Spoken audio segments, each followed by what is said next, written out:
सभी को नमस्कार। मैं डॉक्टर नरेश और आज एक पेशेंट है मेरा जिनको सर्वाइकल स्पाइन में एक प्रॉब्लम है, जिनको C1 से लेके C7 तक कंप्रेशन था पहले। बट मैं एक छोटी सी रिक्वेस्ट भी करना चाहूँगा सभी पेशेंट से, जो इनके साथ हुआ ऐसा सभी के साथ हो सकता है अगर आप गलतियाँ करोगे तो। इनको गर्दन में थोड़ा सा पेन आया, जैसे हम कहते हैं चनक आ गई या कोई सोते टाइम कोई प्रॉब्लम आ गई, एकदम बंग आ गया बोलते हैं कई बार। वो कहीं भी चले जाते हैं बगैर जांच कराए, बगैर एक्सरे कराए, किसी के पास भी, तो जाके जर्क दे देते हैं या कुछ मसाज दे देते हैं। सबकी अपनी अपनी कला है, सब अपने अपने तरीके से करते हैं। जिन लोगों को पता ही नहीं है क्या हुआ है और वो ऐसे ही जर्क देते हैं, तो उसकी वजह से कई बार कॉम्प्लिकेशन हो जाती है बहुत ज्यादा, जैसे इनके साथ हुआ। मैं एक एक्सरे दिखा रहा हूँ, फिर पेशेंट से भी मिलाऊंगा आपको कि इनको हुआ क्या था।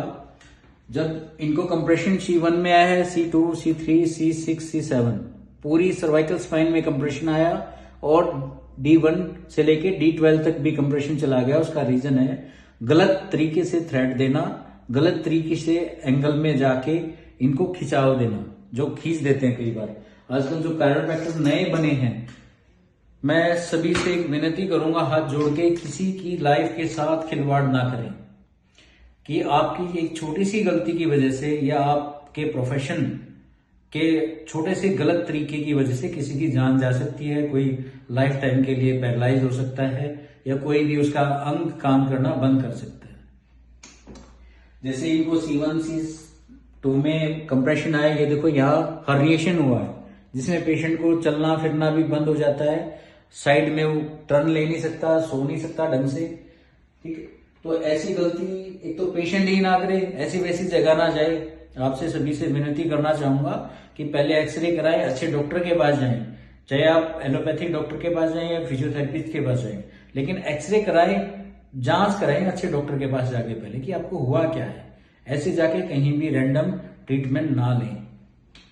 अभी मैं पेशेंट से मिलाता हूँ। हाँ जी बलराम, नाम क्या है आपका? बलराम। आप सुबह से आए थे मेरे पास, क्या स्थिति थी?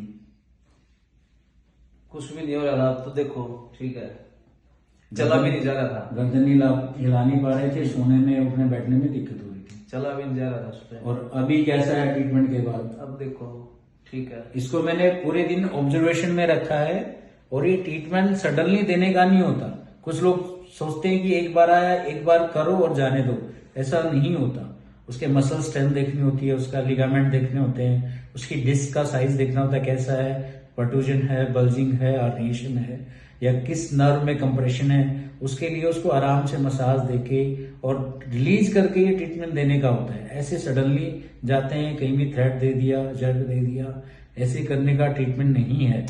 तो सभी से रिक्वेस्ट है, ध्यान रखें अपनी सेहत का, क्योंकि ये लाइफ बार बार नहीं मिलती है और ये गलतियां ठीक नहीं की जा सकती। एक बार आज ये गलती हुई है, दोबारा ये गलती नहीं हो, ऐसा सभी अपना ध्यान रखें, अपनी सेहत का ध्यान रखें। धन्यवाद।